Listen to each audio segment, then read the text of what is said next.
நாம் அரசியலுக்கு வந்ததிலிருந்தே நம்மளை பற்றி நிறைய சில வதந்திகள், அந்த டீம் இந்த டீம் அப்படிலாம் சொல்லிக்கிட்டு இருக்காங்க இல்லையா.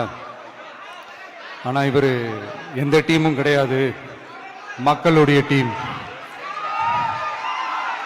பீப்புள்ஸ் டீம் அப்படின்னு எல்லாருக்கும் தெரிஞ்சதுக்கப்புறம் வேற என்ன அவதூறு பரப்பலாம் இவர் மேலே அப்படின்ட்டு ட்ரை பண்ணி எல்லாமே அவங்களுக்கு ஒர்க் அவுட் ஆகலை. ஸோ கடைசியில் என்னதான் இந்த விஜயை பண்ணலாம் அப்படின்னு நினைக்கும் போது தான் இந்த கூட்டணி அந்த கூட்டணிலாம் சேர போகிறாரு அப்படின்ட்டு ஒரு பொய்யான ஒரு பிரச்சாரத்தை பண்ணிக்கிட்டு இருந்தாங்க. இந்த நியூஸ் எல்லாம் கேட்டு நீங்கள் கொஞ்சம் கன்ஃபியூஸ் ஆயிருப்பீங்க.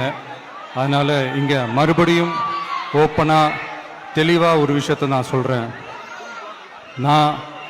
நாங்கள் எப்பவுமே மதச்சார்பற்ற கொள்கைன்றதில், அந்த ஸ்டாண்ட்லேயோ, மதச்சார்பற்ற சமூக நீதி என்ற அந்த நிலைப்பாட்டிலேயோ எப்பவுமே சமரசம் வச்சுக்கவே மாட்டோம். நம்மளுடைய தலைமையில தான் ஆட்சி அப்படின்றதுல எப்பவுமே உறுதியா இருக்கிறோம். நம்மளுடைய முதல் மாநாட்டில் கூட நான் சொன்ன மாதிரி அரசியலில் யாருக்காகவும் எதுக்காகவும் எந்த விதமான ஒரு சமரசமும் நாம் வச்சுக்க போறதே இல்லை. அந்த பேச்சுவார்த்தையே கிடையாது. சரிங்களா?